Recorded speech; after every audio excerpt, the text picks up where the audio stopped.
आप सभी लोगों का एग्जाम सोच चैनल पर बहुत बहुत स्वागत है। एक ऐसी सोच जो आपका सिलेक्शन करा दे।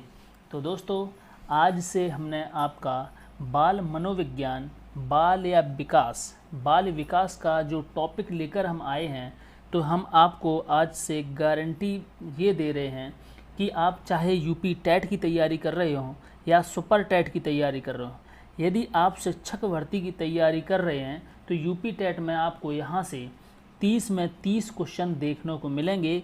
ये गारंटी हम आपको देते हैं। एक भी क्वेश्चन आपको बाहर नहीं जाने देंगे। यह है आपको बहुत ही डिटेल में और बहुत ही एक एक पॉइंट गहराई से उठाया गया है। यहाँ अगर आपने अच्छे से तैयारी कर ली अभी यूपी टेट के लिए, तो आपको सुपर टेट में कोई भी नहीं रोक सकता है। ठीक है, तो अभी से ही आपको बहुत अच्छे से ध्यान देना है। ठीक है, तो आज जो हमने बाल मनोविज्ञान का जो चैप्टर लेकर आए हैं, इसको बहुत अच्छे से समझ लीजिए। ठीक है, तो अगर आपको इस तरीके से मटेरियल अभी तक कहीं नहीं मिला होगा, ठीक है, और आपको यहाँ पर हम जो भी ट्रिक्स बन सकती हैं उनसे ट्रिक्स से भी आपको याद कराने की कोशिश करेंगे। और यह आप जब कंटिन्यू वीडियो देखेंगे तो आपको खुद लगेगा कि आपने इस तरीके से मटेरियल और इस तरीके से अभी तक बाल विकास को आपने नहीं पढ़ा होगा। ठीक है, तो सबसे पहले हम पॉइंट की बात करेंगे। तो सबसे पहले पॉइंट पर हम थोड़ा सा जान लेते हैं कि बाल मनोविज्ञान और बाल विकास क्या है। तो भाई देखिए कि बाल मनोविज्ञान की वह शाखा जिसमें बालक के विकास का अध्ययन किया जाता है।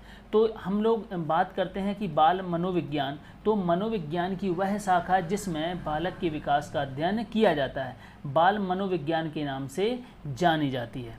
वर्तमान समय में बाल मनोविज्ञान के स्थान पर बाल विकास शब्द को काम में लिया जाता है। तो इसको हम पहले इसको बाल मनोविज्ञान के नाम से जानते थे, लेकिन वर्तमान समय में इसको बाल विकास के नाम से जाना जाता है। बहुत सारे स्टूडेंट यही कंफ्यूज रहते हैं कि बाल मनोविज्ञान और बाल विकास क्या होता है। ठीक है, तो पहले हम इसी को बाल मनोविज्ञान के नाम से जानते थे और आज हम बाल विकास के नाम से जानते हैं। अगला क्वेश्चन देखिए कि बाल विकास का प्रतिपादक या जनक। तो बाल विकास का प्रतिपादक या जनक किसको कहते हैं? पेस्ट्रोलॉजी को माना जाता है। पेस्ट्रोलॉजी को माना जाता है। मोस्ट इम्पोर्टेंट, यहाँ पर मोस्ट इम्पोर्टेंट एक लाइन है, ऐसी कोई लाइन ली ही नहीं गई है जो मोस्ट इम्पोर्टेंट ना हो। ठीक है, पूरा का पूरा यहाँ पर आपको जो भी पैटर्न मिलेगा मोस्ट इम्पोर्टेंट मिलेगा। ऐसा कंटेंट आपको कहीं नहीं मिलेगा, पूरे यूट्यूब में नहीं मिलेगा फ्री में। ठीक है, फ्री में क्या, पेड वाले भी जो नोट्स बेचते हैं वो भी नहीं देंगे। ठीक है, जिन्होंने सर्वप्रथम 1774 में अपने 3.5 साल के बेटे अल्बर्ट पर बाल विकास का अध्ययन किया था। ठीक है, तो ये पेस्ट्रोलॉजी जो है, तो पेस्ट्रोलॉजी ने 1774 में अपने 3.5 साल के बेटे अल्बर्ट पर बाल विकास का अध्ययन किया था। ठीक है, तो किसने किया था? पेस्ट्रोलॉजी ने किया था। तब से बाल विकास का जनक या बाल विकास का प्रतिपादक किसको माना जाता है? पेस्ट्रोलॉजी को माना जाता है। अगला क्वेश्चन देखिए, अगला है यहाँ पर देखिए कुछ नोट है कि भारत में बाल विकास का अध्ययन 1930 में कोलकाता में शुरू किया गया था। आगे नेक्स्ट देखो, पेस्ट्रोलॉजी ने बाल विकास का अध्ययन करने के लिए बेबी बायोग्राफी विधि को काम में लिया। तो यहाँ पर यह बहुत ही अच्छा क्वेश्चन है कि पेस्ट्रोलॉजी ने बाल विकास का अध्ययन करने के लिए बेबी बायोग्राफी विधि को काम में लिया था। और बेबी बायोग्राफी जो है, बेबी बायोग्राफी पेस्ट्रोलॉजी की पुस्तक का नाम है। किसका नाम है? पुस्तक का नाम भी है। तो इनकी जो पुस्तक का नाम है, तो पुस्तक का नाम क्या है? Baby biography. तो बेबी बायोग्राफी विधि को इन्होंने काम में लिया था बाल विकास के अध्ययन करने में। ठीक है, और इनकी अगर पुस्तक का नाम आता है कि बेबी बायोग्राफी जो पुस्तक है वह किसके द्वारा लिखी गई है, तो किसके द्वारा लिखी गई है? पेस्ट्रोलॉजी के द्वारा लिखी गई है। इसमें अगला समझते हैं कि 17वीं शताब्दी में सबसे पहले कॉमेनियस ने स्कूल ऑफ इन्फेंसी की स्थापना की थी। तो स्कूल ऑफ इन्फेंसी की स्थापना किसने की थी? कॉमेनियस ने की थी। कब की थी? 17वीं शताब्दी में। इसमें हम बाल विकास में एक चीज़ समझ लेते हैं कि बाल विकास का जो जनक है, जो बाल विकास के जो जनक हैं जिनको हम पेस्टोलॉजी के नाम से जानते हैं, और यहाँ पर एक क्वेश्चन पूछ दिया जाता है, अभी पिछले एग्ज़ाम में पूछा गया था कि बाल विकास को परिभाषित करने वाला पहला व्यक्ति कौन था, कि बाल विकास को परिभाषित करने वाला, परिभाषित करने वाला, ठीक है। तो परिभाषित करने वाला पहला व्यक्ति कौन था? बर्क था। कौन था? बर्क। तो बर्क ने सबसे पहले बाल विकास को परिभाषित किया था। तो यह जो क्वेश्चन आया था कि बाल विकास को परिभाषित करने वाला पहला व्यक्ति कौन है, तो कौन है? बर्क है, ठीक है। तो इम्पॉर्टेंट आपके लिए यह मैं फैक्ट ध्यान में आ गया था। तो इसमें हम आगे देखते हैं, आगे हम इसमें से कुछ चीज़ें हम आपको बता दें कि आप इनको किस तरीके से याद रख सकते हैं, ठीक है। तो 1774, 74 मतलब चाहत, 74 से क्या होती है? चाहत। देखो भैया, जो पेस्टोलॉजी थे वो अपने बेटे को बहुत चाहते थे, और उनके जो बेटे का नाम था, 3.5 साल का इनका जो बेटा था वो क्या था? अलर्ट, हमेशा अलर्ट रहता था। कैसे अलर्ट रहता था? क्योंकि ये जो थे अपने बेटे पर ही अध्ययन किया करते थे, ठीक है। तो देखो, जब हम अगर किसी चीज़ को अगर हम ट्रिक से आपको याद करा रहे हैं तो वो थोड़ा सा कहीं ना कहीं तोड़ मरोड़ के हम उसमें से शब्दों का प्रयोग करेंगे, ताकि आपको वह चीज़ें एग्ज़ाम के समय पर एक एक पॉइंट याद हो जाए, ठीक है। तो अभी हमें यहाँ पर क्या है, हमने जो एम रखा है कि आपको इम्पॉर्टेंट कंटेंट तो देना ही है, उसके साथ साथ आपको यहाँ पर हम याद भी करवा दें, ताकि जब तक आपका यह वीडियो कंप्लीट हो तो आप जितना देखे होंगे उतना आपको याद भी हो जाए, ताकि आपको अलग से मेहनत ना करनी पड़े, ठीक है। तो पेस्टोलॉजी जो थे वो अपने बेटे को बहुत ज़्यादा चाहते थे, ठीक है। और उनका जो बेटा था 3.5 साल का, वह इनसे बहुत ज़्यादा डरता था, क्योंकि ये जब देखो तब कहीं पेस्ट करवाने लगते थे, ठीक है, कहीं कुछ ना कुछ अध्ययन करने लगते थे। अब छोटा कोई बालक होगा, उस पर आप प्रयोग करेंगे तो भैया वो डरेगा, और आपको देखते ही क्या हो जाएगा? अलर्ट हो जाएगा। क्या हो जाएगा? अलर्ट हो जाएगा, ठीक है। तो आपको देखते ही क्या हो रहा है? अलर्ट हो रहा है, और आप कह रहे हैं कि हम अपने बेटे को बहुत चाहते हैं, ठीक है। तो इस प्रकार से हम याद रख सकते हैं कि पेस्ट भैया कौन करवा रहा है? पेस्ट से पेस्टोलॉजी अपने 3.5 साल के बच्चे को वार वार, तो इनका जो 3.5 साल का जो बच्चा था उसका क्या नाम था? अल्बर्ट था। वह हमेशा अलर्ट रहता था और इसको वह बहुत चाहते थे, इसका मतलब है 1774, ठीक है। आगे देखिए, जो मोस्ट और थोड़ा सा इम्पॉर्टेंट सभी पॉइंट हैं, बट याद कराने का आपको यहाँ पे कैसे करना है कि पेस्टोलॉजी ने बाल विकास का अध्ययन करने के लिए बेबी बायोग्राफी विधि को काम में लिया था। तो भैया इनका जो बेटा था, बेटे को हम किस प्रकार से बुलाते हैं? बाबू, बाबू बुलाते हैं ना, तो और बेबी भी बुलाते हैं। क्या बुलाते हैं? बेबी। तो बच्चे को क्या बोला जाता है? बेबी बोला जाता है। तो बच्चे को क्या कहते हैं? बेबी कहते हैं, ठीक है। तो छोटे बच्चे को हम बेबी कहते हैं, तो इनका जो 3.5 साल का बच्चा उसको क्या कहेंगे? बेबी कहेंगे। क्या कहेंगे? बेबी। तो इनके जो अध्ययन में जिस विधि का प्रयोग किया गया था, तो उस विधि का नाम क्या है? बेबी बायोग्राफी, ठीक है। आपको अच्छे से याद हो गया होगा। आगे देखिए, आगे था क्वेश्चन कि 17वीं शताब्दी में सबसे पहले कॉमेनियस ने स्कूल ऑफ इन्फेंसी की स्थापना की थी। तो किसने की थी? कॉमेनियस ने। तो अब कोई पूछ ले कॉमेनियस, ठीक है। तो भाई आप स्कूल जा रहे थे, तो स्कूल जाते ही आपको कोई मिला, ठीक है। तो आपने पूछा कौन मिला था? कौन मिला था? Comenius, Comenius. तो स्कूल ऑफ इन्फेंसी की स्थापना। तो इन्फेंसी, तो भाई और भी अच्छा बन सके तो आप अपने तरफ से भी बना सकते हैं, वैसे हम आपको प्रयास करते रहेंगे, ठीक है। आगे देखिए, आगे पॉइंट है कि 19वीं शताब्दी में अमेरिका में बाल अध्ययन शुरू किया गया, ठीक है। तो क्वेश्चन आता है कि बाल अध्ययन कहाँ से शुरू किया गया और कब किया गया? तो बाल अध्ययन अमेरिका से शुरू किया गया, कब? 19वीं शताब्दी में, जिसके प्रतिपादक स्टैनले हॉल को माना जाता है। किसको माना जाता है? स्टैनले हॉल को। तो देखो इसको कैसे याद रखेंगे कि भाई देखो, जब अमेरिका में जो आंदोलन, अगर आंदोलन आएगा तो आंदोलन में क्या होता है कि इतनी भीड़ ज़्यादा उमड़ पड़ती है कि वह भीड़ जो है वो हॉल में समा नहीं रही होती है। इतनी भीड़ आंदोलन में आती है कि वह भीड़ जो होती है वह हॉल में समा नहीं रही होती है, मतलब समाती नहीं है, मतलब वहाँ पर भीड़ फिट नहीं बैठ पाती है, इतनी ज़्यादा भीड़ होती है। तो जो अमेरिका में जो बाल अध्ययन का जो आंदोलन जो उठा, तो भाई आंदोलन ऐसा उठा कि वो है हॉल में लोग नहीं समा रहे थे, ठीक है, हॉल में लोग नहीं समा रहे थे, ठीक है। तो इसलिए हम याद रखेंगे ऐसे कि अमेरिका में बाल अध्ययन जो आंदोलन शुरू किया गया था, किसने किया था? स्टैनले हॉल ने किया था, ठीक है। आगे देखिए, स्टैनले हॉल ने चाइल्ड स्टडी सोसाइटी, तो स्टैनले हॉल ने चाइल्ड स्टडी सोसाइटी तथा चाइल्ड वेलफेयर ऑर्गेनाइजेशन संस्था को स्थापित किया तथा पेडागोजी सेमिनार नामक पत्रिका को प्रकाशित किया। तो यहाँ पर सबसे इम्पोर्टेंट आता है कि पेडागोजी सेमिनार नामक जो पत्रिका है वह किसने प्रकाशित की थी? तो किसने की थी? हॉल में की थी। किसने की थी? स्टैनले हॉल ने। तो हम लोग जैसे सेमिनार जो होते हैं, सेमिनार आप बताइए कि सेमिनार कहाँ होते हैं? सेमिनार हॉल, बड़े बड़े हॉल लिए जाते हैं, बड़े बड़े थिएटर जो हॉल होते हैं वहाँ पर सेमिनार की जाते हैं। तो सेमिनार नामक पत्रिका, तो सेमिनार से हमें याद आएगा, सेमिनार तो भाई बहुत बहुत बड़े हॉल में होता है, ठीक है। तो सेमिनार कहाँ पर होता है? हॉल में होता है, ठीक है। अब देखो यहाँ पर आता है चाइल्ड स्टडी सोसाइटी। तो चाइल्ड स्टडी सोसाइटी, इसको हम कहते हैं बाल अध्ययन समिति। तो बाल अध्ययन समिति, तो भाई जो अब अगर हम बाल अध्ययन स्टडी अगर करने बैठेंगे तो स्टडी बताइए, अभी हम यहाँ पर कोचिंग सेंटर जो चला रहे हैं तो यहाँ पर हम बच्चों को कहाँ पढ़ा रहे हैं? हॉल में पढ़ा रहे हैं। कहाँ पे पढ़ा रहे हैं? हॉल में, ठीक है। तो स्टडी हम कहाँ करते हैं? हॉल में करते हैं, ठीक है। आगे देखिए चाइल्ड वेलफेयर। अब देखो चाइल्ड वेलफेयर, तो वेलफेयर ऑर्गेनाइजेशन जो संस्था है ये भी कहाँ पर होगी? आपकी हॉल में होगी, ठीक है।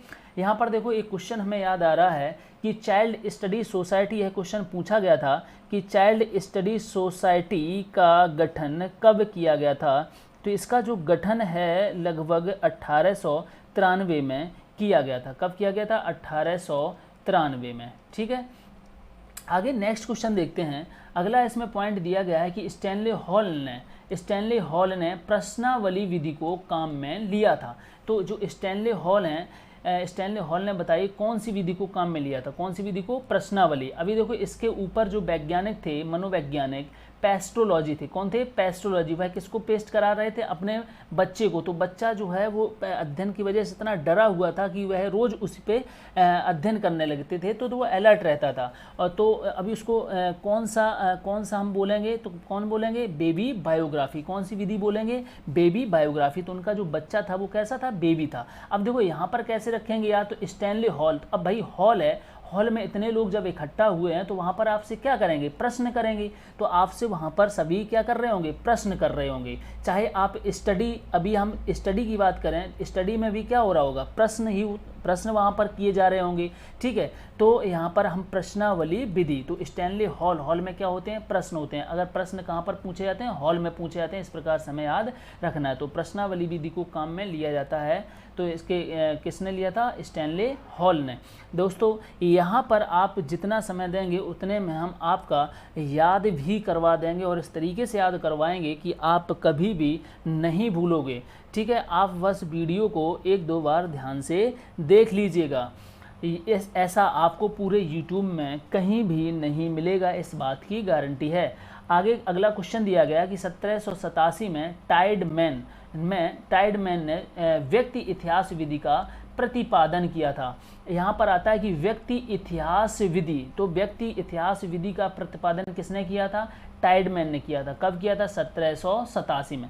अब देखो भैया कैसे हम याद रखेंगे कि व्यक्ति इतिहास विधि, देखो जो व्यक्ति टाइट होता है वही अपना इतिहास रचता है। जो व्यक्ति टाइट होता है वही इतिहास रचता है, ठीक है। और अब जो व्यक्ति टाइट होगा तो वह क्या होगा? लोगों को क्या कर रहा होगा? सता रहा होगा। लोगों को क्या कर रहा होगा? सता रहा होगा। अब भाई कोई व्यक्ति है, आपके ही पिताजी हैं, इतने टाइट हैं कि आपको हमेशा डांटते रहते हैं। तो आपको बच्चों को क्या लगता है कि वह हमको क्या कर रहे हैं? सता रहे हैं, ठीक है। सताने से 87, ठीक है। और फिर तो आपको ऑप्शन ध्यान आ ही जाएगा कि 1787। तो टाइडमैन जो है वो व्यक्ति इतिहास विधि, तो वो जो अपना जो इतिहास है, ठीक है, अपना जो इतिहास है वह वो बनाते ही रहते हैं। तो बहुत सारे व्यक्ति होंगे, उनमें से आप उस व्यक्ति को तुरंत पहचान लेंगे जो बहुत ज़्यादा टाइट होगा, ठीक ठीक है। आपके मोहल्ले में या आपके परिवार में भी ऐसे लोग होंगे जो बहुत टाइट होते हैं, वह जो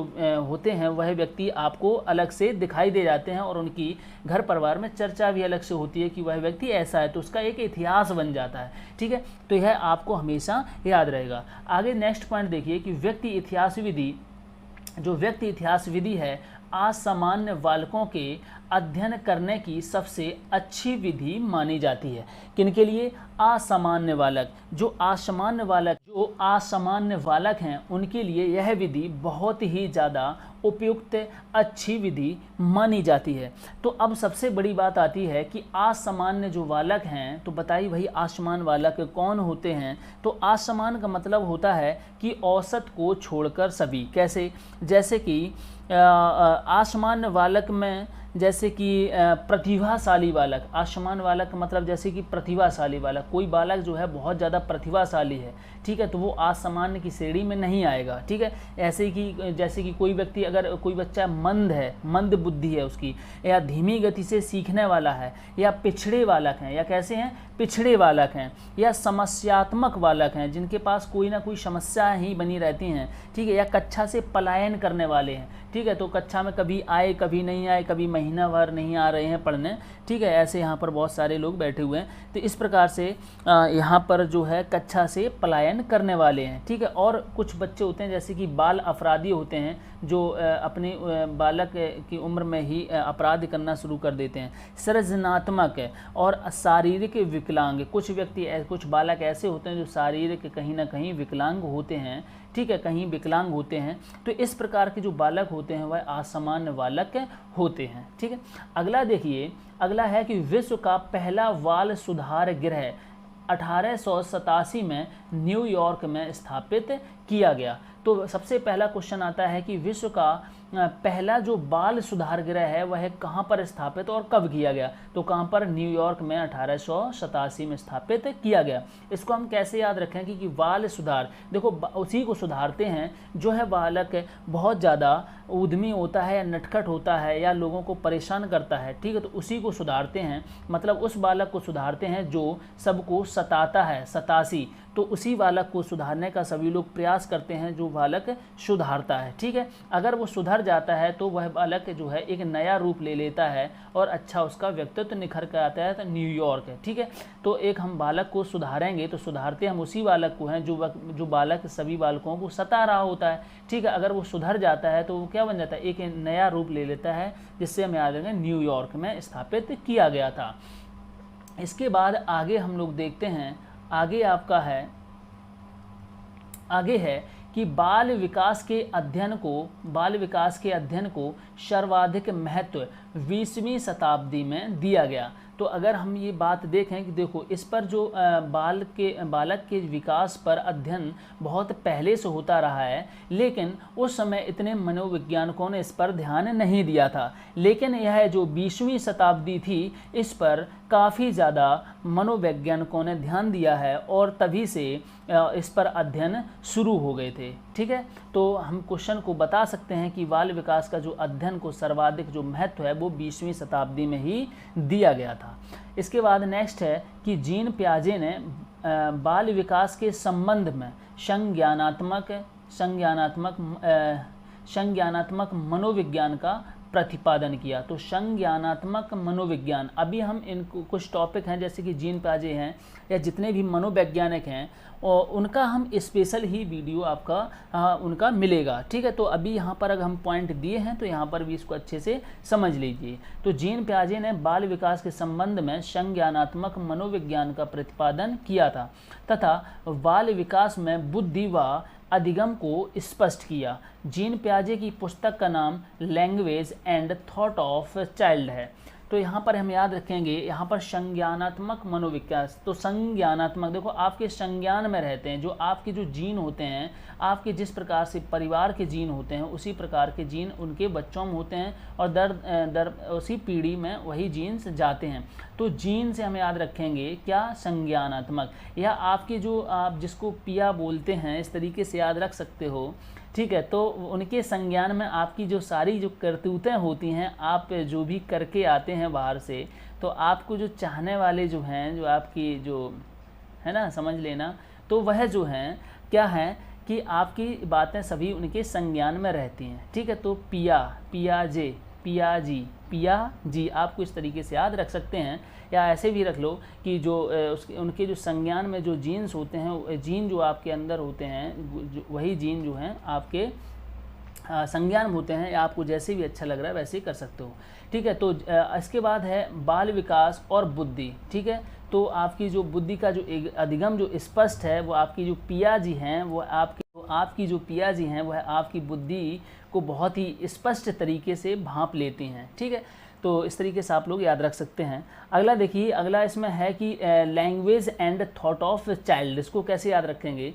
तो आप क्या है कि जीन पियाजे की जो पुस्तक का नाम लैंग्वेज, तो आपको पता है कि यहाँ पर जो पिया के सामने जो आपकी जो लैंग्वेज है वो क्या है, आप थॉट मतलब सोच विचार कर बोलते हैं, मतलब कैसे बोलते हैं, बच्चों की तरह। कैसे बोलते हैं, बच्चों की तरह। तो जो आपकी जो लैंग्वेज है वो आपकी जो पिया जी हैं उनके सामने आपकी लैंग्वेज बदल जाती है, आपके थॉट विचार बदल जाते हैं, वहाँ बच्चों की तरह फिर आप बोलते हैं, ठीक है। और अच्छे से समझने वाले समझ गए होंगे और उनको यह सारी चीज़ें याद भी हो जाएंगी। और दोस्तों ये गारंटी है, हम आपको गारंटी देते हैं कि आप रटने से चीज़ें नहीं रट पाएंगे। यहाँ पर पूरा का पूरा बाल विकास से जो भी आपका यहाँ पर आने वाला है, हम आपको इसी तरीके से सारी चीज़ें याद करवा देंगे और आपको एग्ज़ाम में याद आती हैं। यह है बहुत पुराना एक्सपीरियंस है, ठीक है।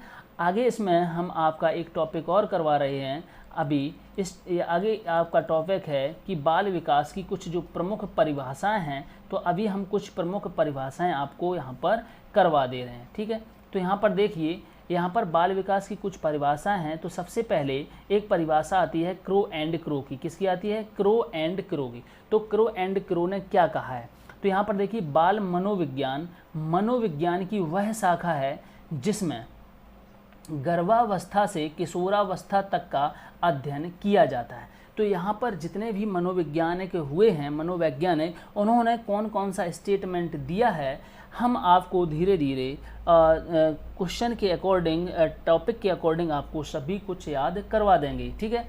तो यहाँ पर कुछ क्रो एंड क्रो की एक बहुत ही इम्पोर्टेंट स्टेटमेंट है। इन्होंने कहा था कि बाल मनोविज्ञान, मनोविज्ञान की वह शाखा है जिसमें गर्भावस्था से किशोरावस्था तक का अध्ययन किया जाता है। तो यहाँ पर बाल विकास के लिए क्रो एंड क्रो ने ये कहा है कि गर्भावस्था से किशोरावस्था तक अध्ययन किया जाता है, ठीक है। आगे देखिए आइजेनक। तो आइजेनक ने क्या कहा था, आइजेनक ने कहा है कि मनोविज्ञान की वह शाखा जिसमें गर्भावस्था, शैशवावस्था, बाल्यावस्था और किशोरावस्था में होने वाले परिवर्तनों का अध्ययन किया जाता है, बाल मनोविज्ञान के नाम से जानी जाती है, ठीक है। तो यहाँ पर क्वेश्चन है कि आपको यह स्टेटमेंट दी जाती है और पूछा जाता है कि यह स्टेटमेंट किस मनोवैज्ञानिक की है, तो आपको बताना होता है। अभी किस प्रकार से याद रखेंगे इसको भी आपको करवा देंगे। सबसे पहले देखते हैं वर्क की। तो वर्क देखिए, वर्क ने कहा है कि बाल विकास में जन्म पूर्व अवस्था से परिपक्व अवस्था तक का अध्ययन किया जाता है, ठीक है। आगे देखिए जेम्स ड्रेवर, यहाँ पर क्या है, जेम्स ड्रेवर। भाई देखो कहीं पे हो सकता है कि एक दो टाइपिंग में कहीं ना कहीं मिस हो सकता है, ठीक है, तो हम आपको समझा देंगे।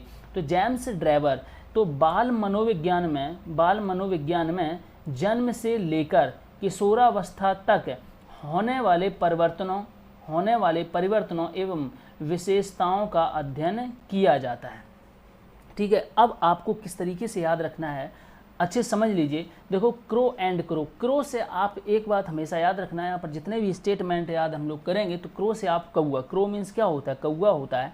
ये जो है काँव काँव करता है। आप इसको समझाने की कोशिश करते हैं, समझ जाओ, नहीं तो ऐसा मारेंगे कि दोबारा काँव काँव नहीं कर पाओगे, ठीक है, भाग जाओ यहाँ पर, ठीक है। तो ऐसे ही इनकी सारी स्टेटमेंट को हमें याद रखना है। तो यहाँ पर देखिए, इन्होंने ये कहा है कि गर्भावस्था से किशोरावस्था तक का अध्ययन किया जाता है। तो इन्होंने देखो शॉर्ट में बहुत ही समझा दिया कि गर्भावस्था से किशोरावस्था तक अध्ययन किया जाता है, ठीक है।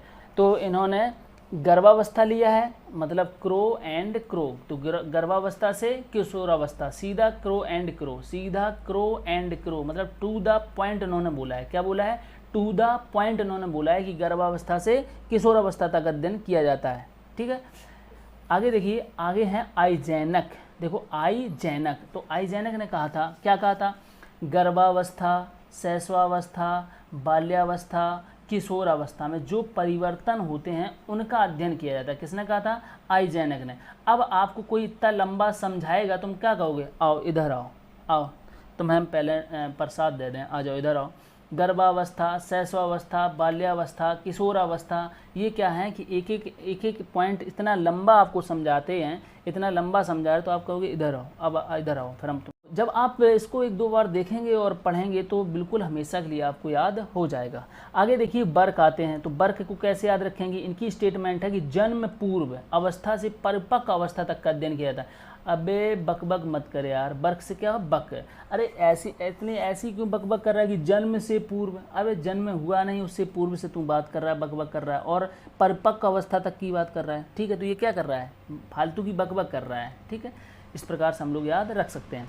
आगे देखिए जेम्स ड्राइवर, तो जेम्स ड्राइवर को हम लोग किस प्रकार से याद रख सकते हैं कि बाल मनोविज्ञान में जन्म से लेकर किशोरावस्था तक होने वाले परिवर्तन और विशेषताओं का। तो भाई देखो, जन्म से लेकर किशोरावस्था तक जो भी परिवर्तन हुआ है, जो भी क्या हुआ है, परिवर्तन हुआ है, उसमें ये क्या कर रहे हैं, विशेषताओं का अध्ययन कर रहे हैं। तो भैया विशेषताएं तो जन्म से लेकर किशोरावस्था तक की जो गाड़ी जो चल रही है उसमें क्या है, उसमें जो भी परिवर्तन हुए हैं उनकी विशेषताएं, मतलब ये जो है ड्राइवर का काम कर रहे हैं। किसका काम कर रहे हैं, ड्राइवर का काम कर रहे हैं।